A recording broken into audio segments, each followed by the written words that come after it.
बिस्मिल्लाहिर्रहमानिर्रहीम। अस्सलाम वालेकुम अज़ीज़ तलबा।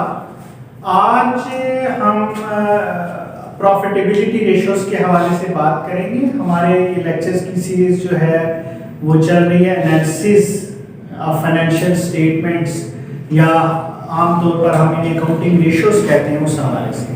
तो प्रॉफिटेबिलिटी रेशियोज जैसा कि नाम से जाहिर है इनकम स्टेटमेंट से रिलेट कर रही है, या जिसको आप trading profit and loss account कहते हैं। तो वहां पे जो हमने कैलकुलेशंस करनी होती हैं वो हमारी प्रॉफिटेबिलिटी रेशियोज जो है वो कहलाती हैं। नंबर 1 हमारी है ग्रॉस प्रॉफिट रेशियो। फार्मूला इसका हमारे पास आ जाता है जी, gross profit divided by net sales और मल्टीप्लाइड बाय 100। तो इसका जो आंसर आपने देना है उसके साथ परसेंट लिखना है और साथ में ऑफ सेल्स जो भी, मसलन अगर 20% आता है तो हम यहाँ लिखेंगे 20% ऑफ द सेल्स। ठीक है। अब इसमें वर्किंग नोट्स जो आपको बनाने पड़ सकते हैं, एक तो आपको ग्रॉस प्रॉफिट चाहिए होता है, तो ग्रॉस प्रॉफिट आप कैसे कैलकुलेट करेंगे? जो आपकी सेल्स हैं, सेल्स में से आपने लेस करना है कॉस्ट ऑफ गुड्स सोल्ड। तो ये आप अगर इसमें से लेस करेंगे तो ये अमाउंट आपका ग्रॉस प्रॉफिट कहलाएगा। दूसरी आपकी नेट सेल्स। तो नेट सेल्स में से आपने दो आइटम लेस करने होते हैं। एक आपका होता है सेल्स रिटर्न का और दूसरा आपका आइटम होता है सेल्स डिस्काउंट।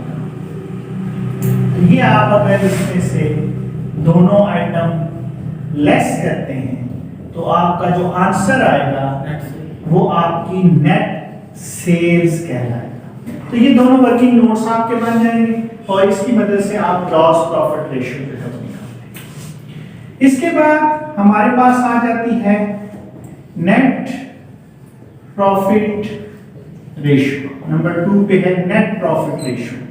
तो इसका भी फार्मूला ऑलमोस्ट सेम ही है। नेट प्रॉफिट को अब आपने डिवाइड करना है नेट सेल्स से और मल्टीप्लाई बाय 100 और answer again percent of sales. ये पूरा आंसर जो है वो आपका इस सूरत में लिखा जाएगा ताकि ये पता चले कि इसकी जो हमने वर्किंग की है वो सेल्स के हिसाब से की है।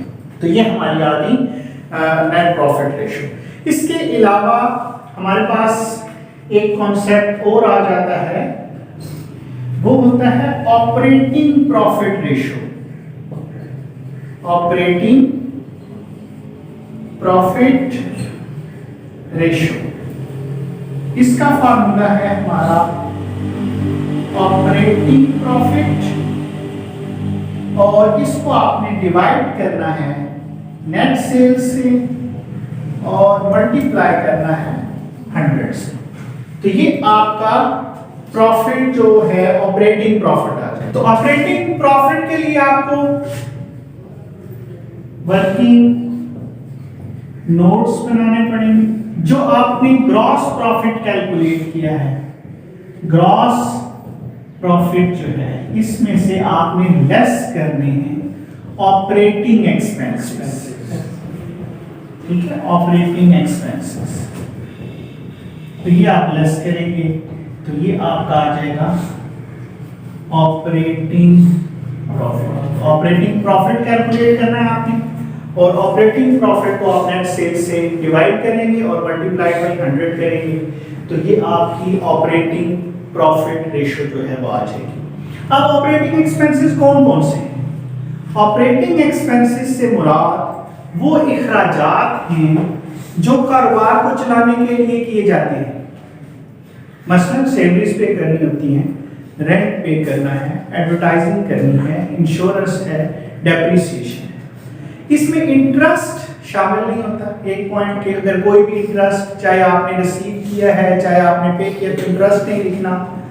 इसके अलावा अगर कोई कैपिटल गेन या कैपिटल लॉस है, कोई भी एसेट आपने खरीदा उसके ऊपर और उसको बेच दिया और आपको नुकसान हुआ या उस पर आपको प्रॉफिट हुआ, वो भी नहीं लिखा जाएगा। तो इंटरेस्ट भी शामिल नहीं होते और कैपिटल गेन और लॉसेस भी शामिल नहीं होते। तो उसके अलावा बाकी जो हमारे एक्सपेंसेस हैं, जो रूटीन के किसी भी बिजनेस के अखराजात होते हैं, वो आपके ऑपरेटिंग एक्सपेंसेस हो जाएंगे। तो ये आपके ऑपरेटिंग एक्सपेंसेस जब आप अपने ग्रॉस प्रॉफिट में से लेस करेंगे तो ये आपका ऑपरेटिंग प्रॉफिट आ जाएगा, उसको डिवाइड करेंगे।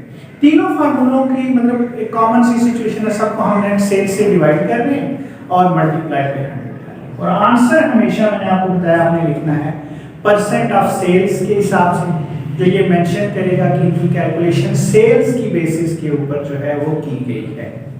नेक्स्ट जो है वो है हमारा जी ऑपरेटिंग रेशियो।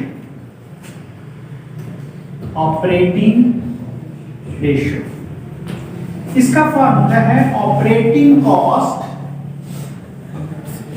इसको भी नेट सेल्स से हम डिवाइड करते हैं और मल्टीप्लाई इसे भी हम 100 से करते हैं। अब यहाँ पे हमारा कॉन्सेप्ट आ रहा है ऑपरेटिंग कॉस्ट। ये अलग अलग है, वुमेन स्टूडेंट्स के जहन में कंफ्यूजन पैदा हो जाती है। एक जो हमने इससे पहले पढ़ी ऑपरेटिंग प्रॉफिट रेशियो, वो प्रॉफिट से रिलेटेड है। खाली ऑपरेटिंग कॉस्ट लिखा होगा या ऑपरेटिंग रेशियो लिखा होगा तो इसमें हमने ऑपरेटिंग कॉस्ट कैलकुलेट करनी है। तो ऑपरेटिंग कॉस्ट का हमें वर्किंग नोट बनाना पड़ेगा। Working notes. अब ऑपरेटिंग कॉस्ट आप कैसे कैलकुलेट करेंगे? जो आपने cost of goods sold calculate की है, कॉस्ट ऑफ गुड्स सोल्ड, इसमें आपने ऐड करने हैं ऑपरेटिंग एक्सपेंसेस। तो ऑपरेटिंग एक्सपेंसेस की डिटेल जो है वो मैंने पहले भी बता दिया आपको कि वो तमाम एक्सपेंसेस हैं जो कारोबार को ऑपरेट करने के लिए खर्च होते हैं, रूटीन के जो एक्सपेंसेस हैं। इसमें इंटरेस्ट शामिल नहीं होता, इसमें जो है वो आपका जो कैपिटल गेन्स है, कैपिटल लॉसेस है, वो शामिल नहीं होते। इसके बाद लास्ट इसमें जो पॉइंट है पर्टिकुलर एक्सपेंसेस रेशियो। अब इसमें पूछ सकता है कोई भी किसी भी एक्सपेंसेस के हवाले से बात कर सकता है जी, आप सैलरीज की रेशियो बता दें, आप एडवर्टाइजिंग की रेशियो बता दें, आप इंश्योरेंस की रेशियो बता दें। कोई एक एक्सपेंसेस लेके कहता है कि इसकी रेशियो निकाल के दें, तो आपने वो एक्सपेंसेस लेना है जो भी पर्टिकुलर है जिसके बारे में वो पूछ रहा है, उसको आपने नेट सेल्स से डिवाइड कर देना और मल्टीप्लाइड बाय। तो ये पर्टिकुलर एक्सपेंस, मसलन इंश्योरेंस की रेशियो क्या है, तो इंश्योरेंस की अमाउंट लेनी है, इंश्योरेंस डिवाइडेड बाय आपकी आ जाएगी नेट सेल्स और मल्टीप्लाइड बाय 100 करेंगे, तो ये आपकी इंश्योरेंस की रेशियो कैलकुलेट हो जाएगी। एडवर्टाइजिंग की कहता है तो एडवर्टाइजिंग की रेशियो दे देंगे। तो ये सूरत हाल बनती है। अच्छा, इसमें बाज़ औक़ात वो आपको कहता है कि सेल्स के बजाय कॉस्ट पे कैलकुलेशन करें। जैसे अभी मैं बोल रहा हूं कि इंश्योरेंस की रेशियो निकालनी है, तो एक तो इस तरीके से होता है इंश्योरेंस टू सेल्स, बाद बार ये ऐसे भी लिख सकता है इंश्योरेंस टू कॉस्ट,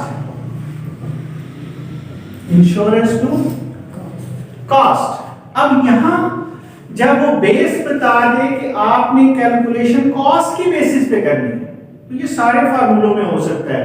वो कह सकता है ग्रॉस प्रॉफिट ऑन कॉस्ट कितना है, नेट प्रॉफिट ऑन कॉस्ट कितना है, तो कॉस्ट पे भी पूछ सकता है। तो उस सूरत में आपने नेट सेल्स की जगह पर कॉस्ट ऑफ गुड्स सोल्ड ले लेंगे, क्योंकि आप उसने आपसे जो रिक्वायर्ड किया है वो रेशियो रिक्वायर्ड किए हैं on the basis of cost.